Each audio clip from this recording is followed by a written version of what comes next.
बिस्मिल्लाहिर्रहमानिर्रहीम, अस्सलाम वालेकुम। मैं हूं सलमान, आप देख रहे हैं MSY ऑफिशियल। कराची पाकिस्तान का मुआशी हल, कराची पाकिस्तान का मुआशी हल, कराची के बड़े मसाइल। पता नहीं कराची का जो सबसे बड़ा मसला है वो उसके वसाइल हैं या मसाइल हैं। सिंध हुकूमत 17-18 साल से कराची पर काबिज है। पता नहीं शायद इसको काबिज कहना चाहिए या हुक्मरान है, सही मैंडेट के साथ है या सच में काबिज है। जबकि अपोजिशन जमाते इस्लामी और MQM पाकिस्तान के मुख्तलिफ धड़े, सिर्फ MQM पाकिस्तान नहीं, MQM पाकिस्तान के मुख्तलिफ धड़े हर जगह एक ही बात करते हैं कि सिंध हुकूमत ने, पीपल्स पार्टी ने कराची का बेड़ा गर्क कर दिया है। कराची के वसाइल और मसाइल दोनों को नेस्तो नाबूद कर दिया है। जबकि अगर हम सिंध हुकूमत की बात करें तो वो कहते हैं कि हम ही कराची को बनाने वाले हैं, हम ही कराची के नुमाइंदा जमाते हैं, हम ही कराची के वो लोग हैं जिनको कराची के लोग मुंतखब करते हैं। इस हवाले से हम बात करेंगे। मेरे साथ हैं सिंध के सीनियर सहाफ़ी, बल्कि पाकिस्तान के सीनियर सहाफ़ी इम्तियाज़ फरहान साहब, जो कि कराची पर उनकी बड़ी गहरी नज़र है और कराची से ही उनका ताल्लुक है, तो उन्हीं से हम बात करते हैं। अस्सलाम वालेकुम इम्तियाज़ भाई, खैरियत से? ठीक ठाक हैं जी। एक तो सबसे पहले ये वजाहत होनी चाहिए कि सीनियर का ताल्लुक उम्र से नहीं है। नहीं, मैंने वो यानी एक्सपीरियंस से, ठीक है। लग रहे हैं। और दूसरे कराची से क्या मुराद है सर? कराची से मुराद सीधी सी है कि अब कराची नहीं रहे। अगर आप अपने एरिया से बाहर निकले तो आपको कचरे का एक ढेर मिलेगा। और MQM पाकिस्तान कहती है कि कराची का जो बेड़ा गर्क किया है वो सिंध हुकूमत ने किया है। उन्होंने क्या हमने 2008 में जब पीपल्स पार्टी को ये हुकूमत दी थी, ये कराची दिया था, तो बड़ा साफ सुथरा था, निखरा हुआ था। देखिए, अगर हम कराची के ऊपर बात कर रहे हैं तो बात करने की जरूरत नहीं है, क्योंकि है ही जब कराची तो उसको हम कैसे डिफाइन करें। हम ये कर सकते हैं कि यार यहाँ पे कचरा कम है, यहाँ कम है, यहाँ कम है, यहाँ इजाफा होना चाहिए। जब नहीं, हम कराची की बात इसलिए कर रहे हैं इम्तियाज भाई, क्योंकि सिंध हुकूमत कहती है कि कराची नहीं है। देखिए, जो 2008 और 9 तक की बात करें तो मुस्तफ़ा कमाल का दौर है। उसके बाद क्या वसीम अख्तर इनके मेयर नहीं बने थे? सर, वसीम अख्तर का तो हमेशा का रोना था कि मुझे इख्तियारात ही नहीं मिले थे। मैं तो वो वाहिद मेयर हूँ जो सिंध हाई कोर्ट गया था, उसने बोला था कि जैसे साहब कैसा मेयर बना दिया मुझे। उनको रिजाइन करना चाहिए था। ये मैं उनके सामने भी कह चुका हूँ और कई प्रोग्रामों में कहा है, जब ये बात वो किया करते थे कि आपको रिजाइन करके बात करनी चाहिए या कंडीशनल अपना रेजिग्नेशन जज साहब को पेश करना चाहिए कि अगर ये मुझे पावर मिल सकते हैं ठीक है, नहीं तो बनाए मनमाने इसको एक्सेप्ट कर लीजिएगा, ये कर लीजिएगा। और वो मैं समझता हूँ कि सिर्फ बयानात से कराची को साफ नहीं किया जा सकता। क्या कराची के लिए MQM ने कोई कैंपेन चलाई है कि हम यहाँ से सफाई करेंगे? और एक दफ़ा कैंपेन चलाई भी थी तो इस तरह की झाड़ुएं थी कि नजर आ रहा था पता नहीं ये कचरा साफ करने निकले या क्या करने निकले, अगर साफ नेक नियति से करना था। हम जमात इस्लामी का कह सकते हैं कि जमात इस्लामी के 2-3 प्रोग्राम नजर आए before mayor election. After mayor election उनके अपने जो 8 टाउन है उधर तो नजर आई है, अदर देन कराची उन्होंने डिसोन किया। अगर उनको चाहिए था कि अगर वो पूरे कराची की जहाँ समझते हैं उनका टाउन नाजिम है या नहीं है और वो समझते हैं यहाँ नीड है उनकी, अगर वो वहाँ भी काम करते तो ज़्यादा और अच्छा मुनासिब होता। मैं MQM के हवाले से ये कि MQM ने इम्तियाज भाई, अगर मैं जमात इस्लामी को ठोकते हुए बात करूँ तो मेरे ख्याल से जमात इस्लामी के जो अमीर जमात इस्लामी अब हो गए हैं हाफिज नईम साहब, उनका सबसे बड़ा मसला शायद उनकी वो शेरवानी थी जो कि आज भी उनके अलमारी में टंगी हुई है, जिसको मेयर कराची बनना चाहते थे। वो उनका मसला हल नहीं हुआ तो इस्लामाबाद जाके बैठ गए।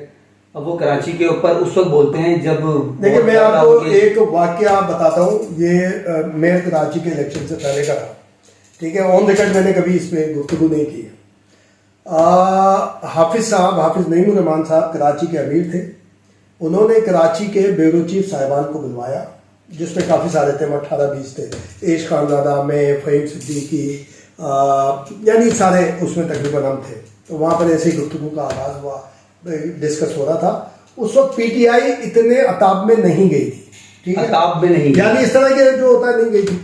उस वक्त जब हम सब 9 मई से पहले की बात कर रहे हैं, हम अपनी राय दे रहे थे। आई थिंक 9 मई से पहले था या 9 मई हो गया था, लेकिन एक्टिविटी शुरू नहीं हुई थी, जो इकदाम शुरू नहीं हुए थे।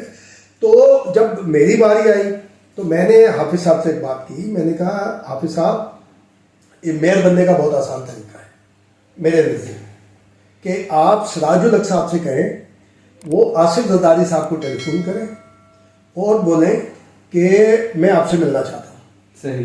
वो ज़ाहिर वक्त दे देंगे, सिराजुल साहब का नाम और बिल्कुल उसमें, और आसिफ जरदारी का अपना स्टाइल है, और आपको लेके वो साथ जाएं और कहें आसिफ जरदारी साहब से भाई ये मेयर कराची होंगे बस।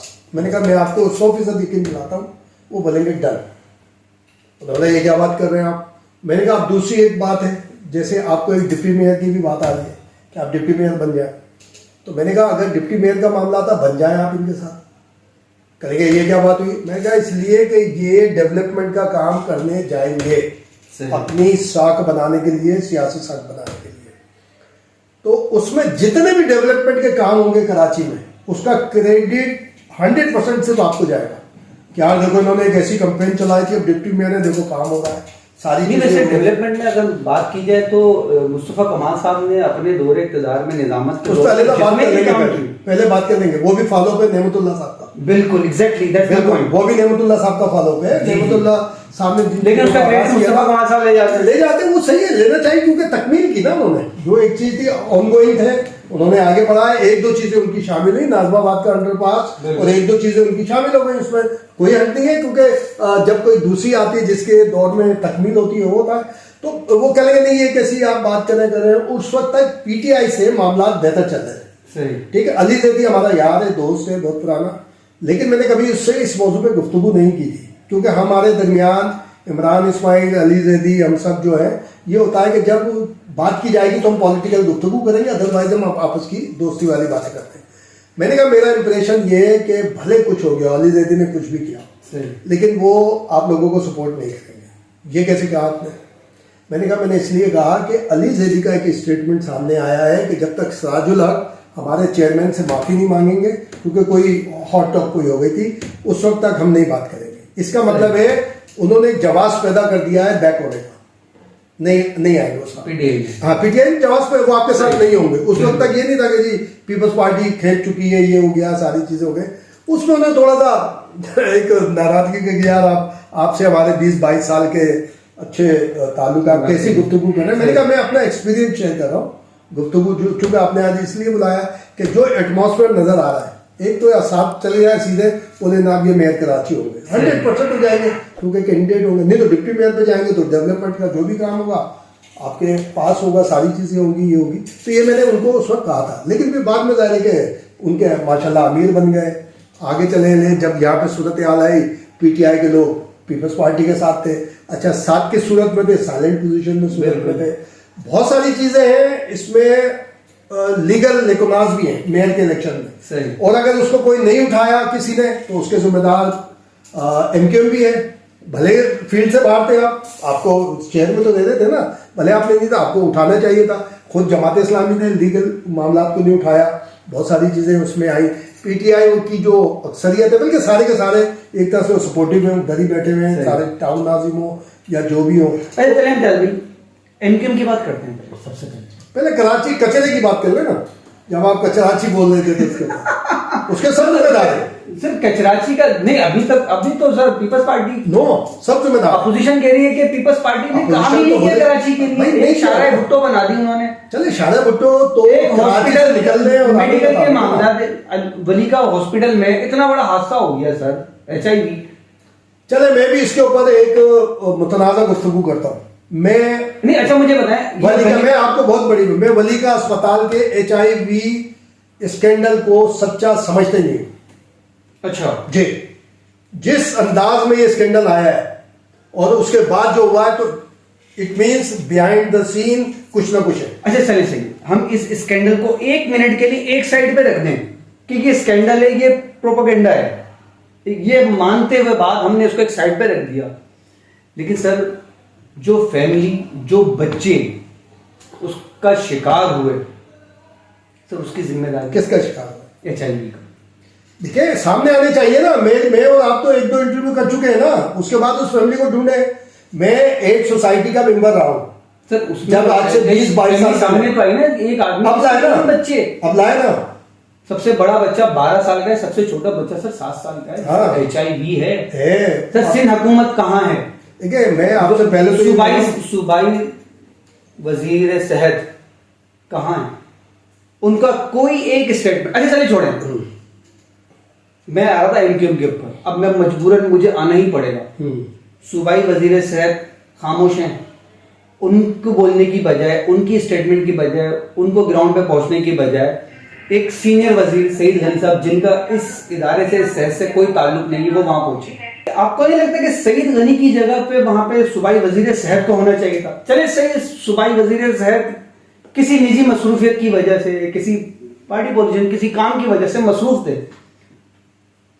वफाकी वजीर को तो सर वो जो इतना दम भरते हैं कराची के लिए, कराची को अलग सूबे की बात करते हैं, तो सर वो कहाँ है सर? वो तो अभी उन्होंने तो एक डेडलाइन दी थी कि वो सिंध हुकूमत के खिलाफ उनका जो सईद गनी है वो रेलेवेंट मिनिस्टर हैं उसके सेसी के, इसलिए वो यकीनन पहुंचे। और सईद गनी को मैं ये क्रेडिट देता हूँ कि सुप्रीम कोर्ट में वो शख्स था, खड़ा हुआ था चीफ जस्टिस के सामने, उसने कहा था मैं गुज्जर नाला हो या रंगी नाला हो, मैं मुतबादिल के बगैर कच्ची आबादी के खिलाफ कोई ऑपरेशन नहीं करूंगा। नस्ला टावर में वाहिद सईद गनी था जिसने चीफ जस्टिस के सामने खड़े होकर बोला कि मैं नस्ला टावर नहीं गिराऊंगा, मैं किसी को बेघर नहीं करूंगा।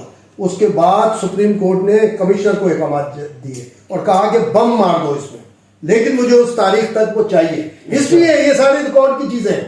सईद गनी ने मना किया। जिस दिन इसकी सेकंड लास्ट या लास्ट हेयरिंग थी, मैं उस वक्त मौजूद था, मुर्तजा वाब भी थे और वो खातून भी थी, जो एप्लीकेंट थी, जो पिटिशनर थी वो भी थी वहां पर मौजूद। एक बैरिस्टर था लड़का, टू यंग, उसने पॉइंट आउट किया, उन्होंने कहा ऑनरेबल चीफ जस्टिस, बाहर सईद गनी आएंगे, उससे बोला उसको बाहर ही रहने दो, उसको बाहर ही रहने दो, तो अंदर नहीं मिला। वो आए हुए थे सईद गनी से, फिर मैं बाहर आके मिला, वो कह रहे थे भाई मैं इसी में आया हूँ, मैं तो इस केस में आया, बात करें मैं। और ये उस हेयरिंग की बात कर रहा हूँ जिसमें चीफ जस्टिस ने मुर्तजा वाब को टर्मिनेट कर दिया था, सिर्फ इस बुनियाद पे वो वजाहत कर रहे थे गटर बगीचे के हवाले से।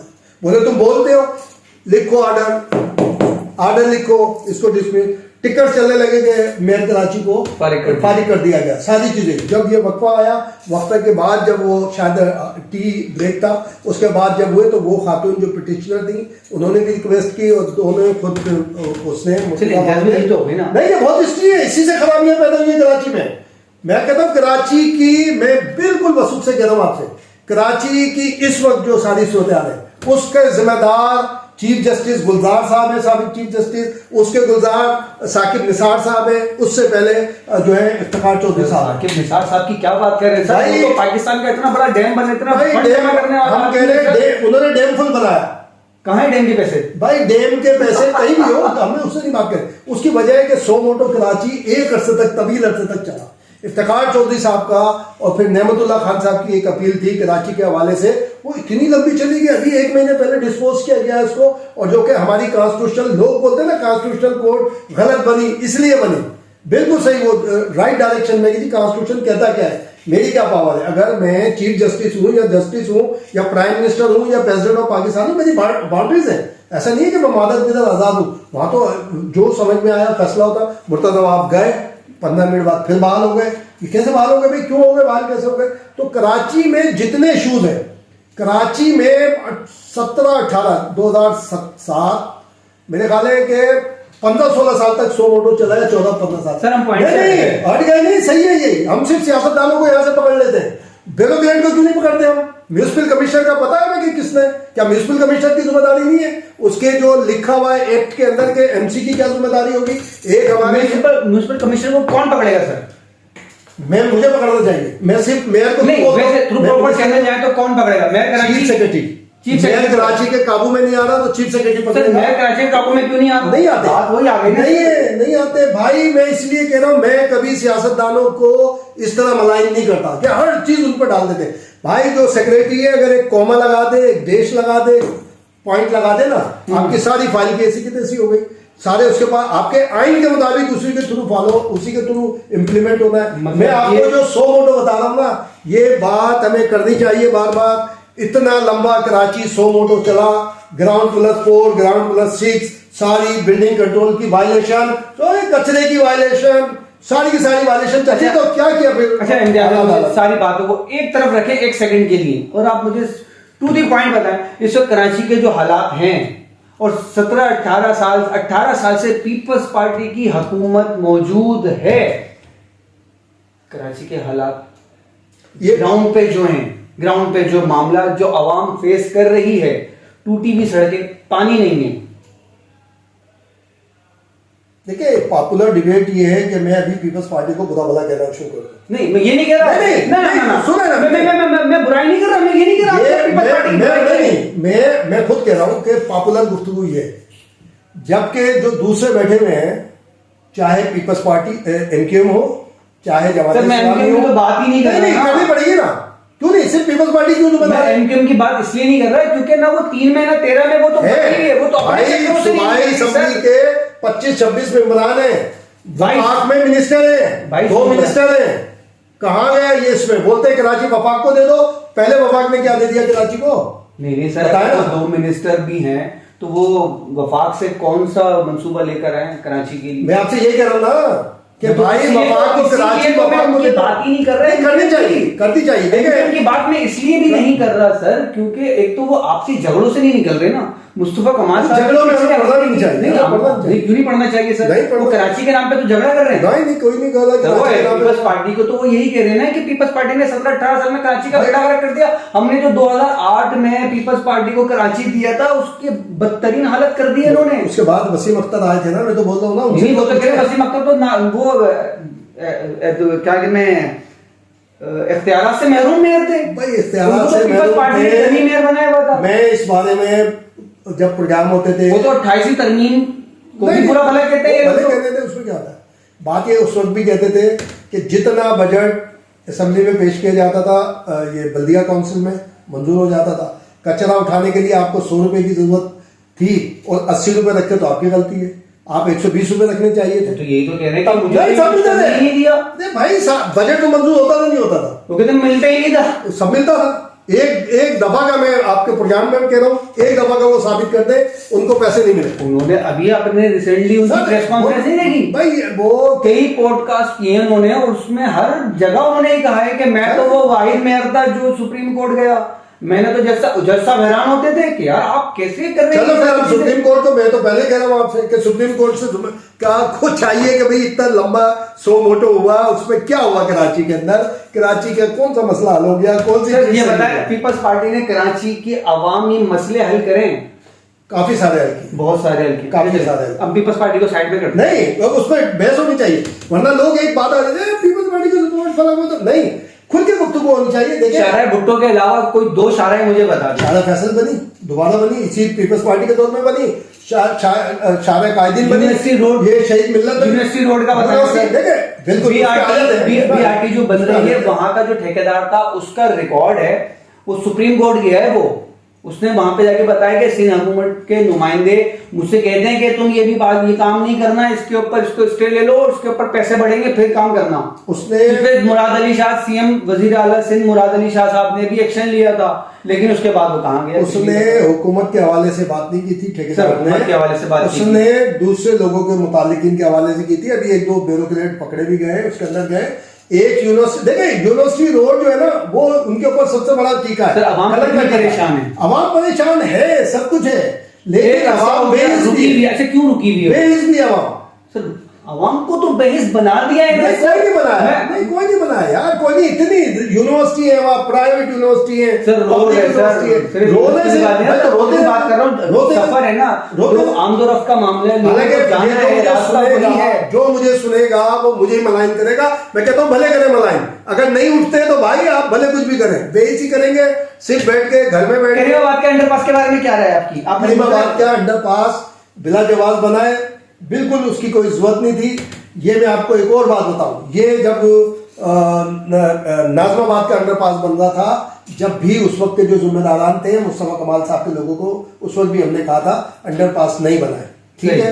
आप इसको लूप लाइन निकालें, लाइक हसन स्क्वायर का जो फ्लाईओवर बना है उसमें लूप लाइन नहीं थी, वो बताया गया। ये आगे से घूम के आना पड़ता था कि लूप लाइन करें, ये लेफ्ट पे टर्न करे, जिसने लियाकताबाद की तरफ जाना है ये जो हमदर्द है, ये जो ग्राउंड है, क्रिकेट ग्राउंड है पेट्रोल पंप का, इधर से घूम के इधर आ जाएगा सीधा, किसी अंडरपास की जरूरत नहीं है। उधर वाला जब ये सीधा लेफ्ट से आ रहा है, ये डाउन करे गवर्नमेंट कॉलेज की तरफ, वो वहां से यूं टर्न करके आए, इधर मेन रोड पे आके मिल जाएगा, खत्म हो गई। लेकिन उसको बनवाना था सर, एक इसी तरह अंडरपास के अंदर उस जमाने में मुझे याद है, मैं नाज़ाबाद की सर, उस जमाने में वो जो अंडरपास बना है किस तरीके से बना है, उस वक्त कितनी मुश्किलात हुई। अब आप जो नक्शा दे रहे हैं कि ऐसे यूं बना लो, ऐसे यूं बना लो, तो हम तो शायद अब तक रुल रही होती। को भी नहीं, वो तो पिलर खड़े होने थे, कोई खुदाई की जरूरत ही नहीं थी। ये लुक लाइन बनी जब हसन स्क्वायर की, क्या सब रुक गया था रोड? ऐसे तो भी नहीं रुका था। इस तरह तो सर, ये जब आप इतना आसान आप कह रहे हैं कि इतना आसान है, तो सिविक सेंटर के वाला जो रोड है उसका वो तो अब तक बन जाना चाहिए था। कौन सा सर्विस? मैं लुक लाइन की बात कर रहा हूँ अभी, ये यूनिवर्सिटी रोड की बात कर रहे हैं। की बात कर रहे हैं ना, पिलर खड़े करो। ये यूनिवर्सिटी रोड की बात कर रहे हैं। नहीं, ये सिविक सेंटर वाले की। सिविक सेंटर वाला कौन सा? ये और वो जो बन रहा है, पुल जो बन रहा है, नहीं बना हुआ है। कौन सा बन रहा था? आप गए आपको? कौन सा? मैं तो हफ्ते में एक दो मरतबा जाता हूँ, सबसे गुजर के जाता हूँ मैं करीमाबाद। अच्छा, हाँ, नहीं, कौन सा पुल की बात कर रहे हो? वो पुल बन रहा है, रोड बन रहा है। नहीं, वो यूनिवर्सिटी रोड बना रहे थे, उसके लिए 12, 15, 20 रोड गड़बड़ रहा है, अब फिर खुल गया। अच्छा, वो इसलिए बन नहीं था कि बनाने के लिए, वो इसलिए था बात। अच्छा चले, आप मैं एक और दूसरी मिसाल दे दूं। डॉक्टर परवेज महमूद शहीद हो गए, वो जिंदा थे, हमारे दोस्त थे। जब ये गुरु मंदिर वाला आया, गुरु मंदिर पे फ्लाईओवर बनना था, नेमतुल्लाह साहब का दौर था। ये भी मैंने कभी उस पर डिस्कस नहीं किया, दोस्तों में जरूर मैं बात करता हूँ कि नेमतुल्लाह साहब का दौर था, और आई थिंक 70 या 80 करोड़ रुपए का प्रोजेक्ट था कि एम.ए. जिना रोड से एक फ्लाईओवर आएगा, तीनट्टी वाले पे डाउन होगा, यहाँ से एक फ्लाईओवर उससे आगे जाएगा, जमशेद क्वार्टर पर जाएगा, 1-2 फ्लाईओवर बनने थे, ये सब सारी उसमें बनने थे। डॉक्टर परवेज और हम बैठते थे, तो मैंने बोला एक दिन डॉक्टर से, मैंने कहा यार मैं औरंगी टाउन से आता हूँ, यहाँ पे मैं आता हूँ, ये गुरु मंदिर पे ये जो उस वक्त रश होता था, बहुत रश होता था, बंद हो जाता है, तो यार अगर ये वन वे हो जाए ना, 3 अट्टे की तब वन वे जाए, और इमाम बारगाह जो है मार्टन क्वार्टर वाली, वहां से वो बड़ा रोड है, वहां से करके ज्वाइन करे जमशेद क्वार्टर, लालू खेत से जो ट्रैफिक आ रहा है वो भी उसके साथ लेफ्ट पे ज्वाइन करे, और जमशेद क्वार्टर वाला आने के लिए कर दे वन वे, ये वाला जाने के लिए कर दे, तो शायद इसकी जरूरत नहीं पड़ेगी फ्लाईओवर की। बोला यार तू बात तो ठीक कर रहा है, चल। मैं उस बोला वो जो प्यार से बोलता था, क्योंकि मैं नेमतुल्लाह खान साहब को खान साहब बोलता था, वो मुझे छोटा खान बोलता था, तो बोला चल बड़े मियाँ की तरफ चलते हैं। बड़े मियाँ मतलब नेमत साहब की तरफ। हम नेमतुल्लाह खान साहब के पास गए, ये बात की वहाँ पे उनके घर पे, तो उन्होंने बोला हाँ यार बात तो समझ आ रही है, चलो ऑफिस आना, ऑफिस बात करेंगे हम। दूसरे तीसरे चौथे दिन हम ऑफिस चले गए। ऑफिस गए तो वहाँ मुकीम साहब थे या क्या थे, उनके बहुत करीबी दोस्त थे, वो भी जमात इस्लामी से था, वो उन्हीं के साथ होते थे। अब बैठे उन्हें ये बताया, कहेंगे भाई बात तो सही है, चलो भाई। विजिट हुआ, सारा चीज़ किया, लेकिन हफ्ते या 10 दिन के बाद चेंज हो गया मामला। क्या चेंज हो गया? बोले नहीं भाई इतनी दूर जाने की जरूरत नहीं है, यहीं कट मारते हैं, ये जो अभी कट है, ये जो फिजाने जो मस्जिद है उसके सामने एकदम कट है, जो टर्न आता है, ये इतना चौड़ा रोड नहीं था, ये आगे दुकानें थी, हार्डवेयर की दुकान थी, और ये सारी थी छोटा रोड था। तो उसमें वो आएगा भाई ये तो दुकान है, इसको बोले दुकान हटाएंगे। वो जो नेमत साहब के दोस्त थे उन्होंने दुकान हटा दी। कौन हटा? बोले तू हटाएगा, यानी उनको बोला नेमत साहब को। बोले भाई वो केएमसी की शॉप है, वो यतीम खाना जो इसके साथ आगे बनी हुई थी, और ये मार्केट केएमसी की मार्केट है, उनको हम मुतबादिल जगह देंगे, यहाँ होंगे। 70 से 80 लाख रुपए में ये बना हुआ है, और 1 मिनट से ज्यादा का डिले नहीं है, 1 मिनट ज्यादा होता है, ट्रैफिक रुकता है, थ्रू हो जाता है, तो ट्रैफिक मैनेजमेंट नहीं है। और एक और बात बताऊं आपको, ये जो आप नीपा वाला जो फ्लाईओवर बना हुआ है जी, ये मना हो गया था कि नहीं बनेगा, सिर्फ इसलिए कि पीपल्स पार्टी के 1-2 लोग थे, उनका यार ये टेंडर हो चुका है, उसका नुकसान हो जाएगा, ये हो जाएगा। वो जो डेड रेलवे लाइन है उसके ऊपर ये बना था, इसकी वजह से फिर नेमतुल्लाह साहब ने स्टैंड लिया कि उसका कोई फायदा नहीं है, तो मैं ये करूंगा। ये भी मैं आपको बता रहा हूँ, आपको पंजाब में वही था, 70 से 80 लाख रुपए में ये हुआ था। तो जब करना चाहे तो आप ट्रैफिक मैनेजमेंट क्यों नहीं कर रहे? दूसरी चीज है, ये यूनिवर्सिटी रोड, इनके हम तो पर्सन भी कहते हैं जो पीपल्स पार्टी के लोग होते हैं, कि आपके लिए कलंक का टीका है, ये कलंक का टीका बन चुका है, आप इसके ऊपर काम नहीं कर रहे। आपको पूरा रोड खोदने की क्या जरूरत थी?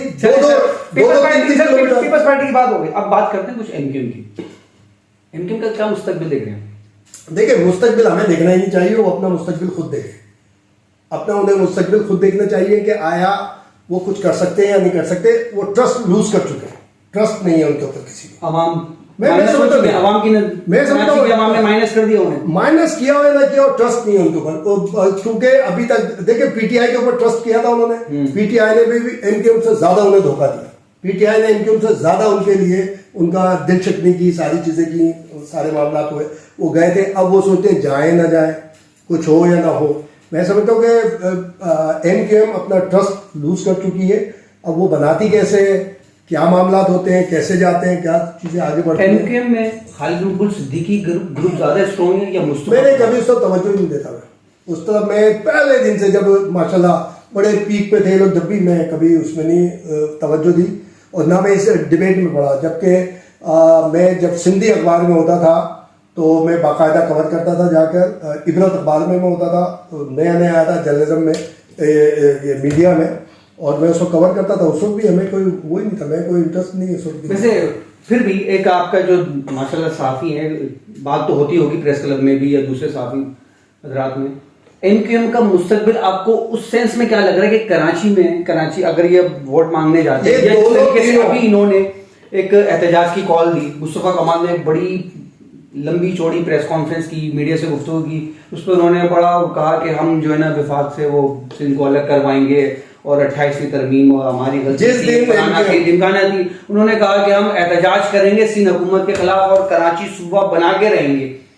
अगर एक मिसाल के तौर पे अगर कराची सूबा बन भी गया, एक मिनट के लिए मान लें, जो कि मतलब गरीब के ख्वाब है ना, मान भी लें सर, अगर ये कराची सूबा इनको मिल भी गया, एक रात के लिए अगर मिल भी गया, तो एमकेएम पाकिस्तान में से कौन उसकी नुमाइंदगी करेगा? एक भी नहीं होगा इनमें। ये तो ये बेगानी शादी में अब्दुल्ला दीवाने बने हुए हैं, इनमें एक भी नहीं होगा, एक भी नहीं होगा, एमकेएम भी नहीं होगी इस पूरे सेटअप में। अगर अगर अगर ऐसा कुछ होता है, ये मौजूदा एमकेएम नहीं हो सकती। सर ये तो कह रहे हैं कि हम ही कराची के नुमाइंदे, हम ही उर्दू बोलने वाले, हम तो पाकिस्तान बनाने वाले हैं। ये तो मतलब सियासत तो इस तरफ से आ रही है ना कि पाकिस्तान को बनाने वालों की कौम है, हम उनकी औलादे हैं। इसका मतलब है उन्हीं की तरह करना पड़ेगा ना, आपको तोड़ना पड़ेगा। नहीं तोड़ने क्या, उन्हीं तरह काम करना पड़ेगा ना सर। वो तो ये कह रहे हैं कि हमारी वजह से तो पाकिस्तान बना। ये देखिए, ये बहुत क्रेडिट है, बहुत सारी चीजें हैं। मैं साईं जेम सैयद का फॉलोअर हूँ, ये मैं ऑन रिकॉर्ड कहता हूँ, बार बार कहता हूँ, हर जगह कहता हूँ। और बहुत सारे जो हमारे साथी हैं उनको तो ये आपा दुर्रे शवार साहिबा साईं जेम सैयद की साहबजादी थी, सैयदा। मैं समझ लें कि मैं मेरी रूहानी माँ है, ठीक है। मैंने कभी उनसे जो मैं बातें करता था, जो सुनता था, कई बातें तो ऐसी है मेरे पेट में बहुत सारी है कि मैं कभी नहीं बात की किसी से कि भाई क्या मामला है, किस तरह नहीं है, क्या है। मैं एक सिर्फ छोटा सा टेलर आपको बताता हूँ। 88 का माहिदा कराची होना था, ठीक है, कराची पीपल्स पार्टी और एमकेएम का झगड़ा हो गया था, बिल्कुल। और वो क्या कहते हैं, उसके लिए तजदीद माहिदा कराची के नाम से डायलॉग दोबारा शुरू हो गए थे। कायम अली शाह को चेंज करके आफ्ताब शुभान मिरानी को लाया गया था। उस वक्त इस्माइल ओडेजो एक बहुत एक्टिव मिनिस्टर होते थे, फकीर मोहम्मद लाशारी हमारे जर्नलिस्ट थे, लेकिन वो इस्माइल ओडेजो के दोस्त थे। शाह साहब ने बताया, सैयद बादशाह ने, कहने बाबा वो इस्माइल ओडेजो वाला फकीर मोहम्मद लाशारी आयो, और भी लोग बैठे थे, वाहिद आरेसर साहब भी थे, और एक होते थे चाचा हफीज कुरैशी एडवोकेट साहब, बहुत करीबी दोस्त थे साईं जेम सैयद के, वो भी बैठे हुए थे। और उनका जो खास वो था, मुलाजिम तो नहीं कहते थे वो किसी को अपना, लेकिन खास जो मोतमद थे वो मास्टर साहब, वो भी बैठे हुए थे। ज़ियाउल हक शाह जो उनका पोता है वो भी, हम सब, और मैं कहते बेगम गुलजार उंगड़ भी बैठी हुई थी। तो उन्होंने, हम बातें कर रहे हैं, उन्होंने बोला बाबा ये इस्माइल ओडेजो ऐं हू पंहिंजो फ़कीर मोहम्मद लाशारी वारा आया हुआ, तो उन्होंने जो हुयो त पीपल्स पार्टी, यानी उर्दू में बताया ना कि पीपल्स पार्टी और एमक्यूएम का जो आ रहा है, तो बेनज़ीर साहिबा ने मैसेज किया है कि जी एमक्यूएम की तरफ से एक लिस्ट आई है कि इन लोगों को, और मुझे याद पड़ता है 17 बंदों की लिस्ट थी जो मैंने वहाँ पे देखी थी, जिसमें एक नाम था APMSO का ज्वाइंट सेक्रेटरी शहूद आसमी का भी नाम था कि भाई इनको रहा करना है। तो उन्होंने बोला भाई हम इनसे वायदा करने जा रहे हैं, हम उनको रहा करेंगे, ठीक है। तो आप लोगों का कोई इस पर वो है तो बताएं आप, और नहीं तो आप लिस्ट दें, अपने लोगों की भी लिस्ट दे दें, हम करेंगे, एडजस्ट करेंगे, उनको भी देख लेंगे। बोले ये है, और इस तरह से तो फिर हंसने लगे। तो मैं साई चौथा किलो चाहे यार मैं सुझाना था इन्हें के, उन्होंने 2-3 नाम लिए, पीपल्स पार्टी वाला इतनी गाल बताया। असांजा सभिनी जा बांदी जेका है ना आज़ाद थी वेंदा, यानी इधर भी अवामी तहरीक पंजाब वक्त PPI के भी लोग थे इसमें, तो आज़ाद थी वेंदा, पर MQM जो हिकिड़ो भी जेका है ना आज़ाद न थींदो, ऐसे करी थी यार मेरे मतलब साईं बादशाह आयो चाहे तो बस सुबह हलणो, मैंने उधर निकला फौरन बाहर, भागा में सीधा, फिर दफ्तर की मेरे पास चाबी होती थी, मैंने खोला तो मैंने हैदराबाद टेलीफोन किया, मैंने कहा भैया खबर लिखो जल्दी से, बोला ठीक है। उसके बाद मायदा कराची हुआ, आफ्ताब शबान मिरानी साहब आ गए और ये सारी की सारी सूरत हाल चेंज हो गई, और मेरी इतला के मुताबिक उसके बाद मैंने कई अर्से वाच किया था, MQM का कोई बंदा रिलीज नहीं हुआ था, ठीक है ना। तो ये पॉलिटिक्स तो हम तो सारी देखते हैं, उस वक्त भी हमारी वो नहीं थी, मैं कोई कभी ना इंटरेस्ट लिया हमने, ना मुखालफत की, ना इंटरेस्ट लिया, ना कुछ किया। अच्छा मुझे बताएं, इस वक्त जो MQM प्रेशर दे रही है, बिल्डअप करने की कोशिश कर रही है, आपको लगता है सिंध हुकूमत के खिलाफ ये कोई प्रेशर अवाम में लेकर आ सकेंगे? अभी ये जैसे कि एहतजाजी जलसे भी कर रहे हैं, ठीक है, जो कि जलसे तो इनके बिल्कुल ही अल्लाह माफ करे वो अपने आप में हैं, लेकिन क्या ये अवाम को निकाल सकते हैं? देखिए अवाम का इंटरेस्ट इसमें नहीं है कि भाई सुबह बनेगा या नहीं बनेगा, ठीक है। मैं तो ये बोल रहा हूँ कि इन्होंने खामा MQM ने सूबे के मामले में उर्दू बोलने वालों को कंट्रोवर्शियल बना दिया है, जबकि उर्दू बोलने वालों का इंटरेस्ट सूबे में नहीं है, जो पूरे सिंध के अंदर रहते हैं उनका। अब क्या सोचा है किसी ने, कोई बात की है उसने? मैं आपको बताऊं, GA सिंध स्टूडेंट फेडरेशन जसाफ, उसका पहला बानी सदर, रिकॉर्ड पे बोल रहा हूं मैं बात, पहला बानी सदर तरीन पठान है,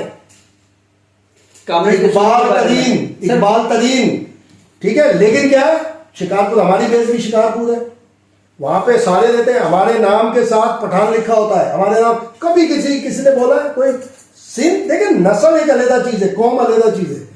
भाई आप सिंध में रहते हो, इस पे चिढ़ने लगते हैं। सर फारूक सत्तार साहब कहते हैं कि जब तक कामरान टिसोरी को वो गवर्नर नहीं बनाया जाएगा, या कश्मीर में जो MQM ने जो इनकी हिमायत में दस्तबरदार हुए हैं इलेक्शन से, क्या ये कामरान टिसोरी साहब को गवर्नर बनाने वाले को तो कोई मामला नहीं है सर? नहीं, क्योंकि फारूक सत्तार साहब ने तो अपनी एक अलग भाई जब MQM में इख्तलाफात हुए थे तो किस पे इल्जाम आया था कि फारूक सत्तार तो होते ही थे कामरान टिसोरी के साथ।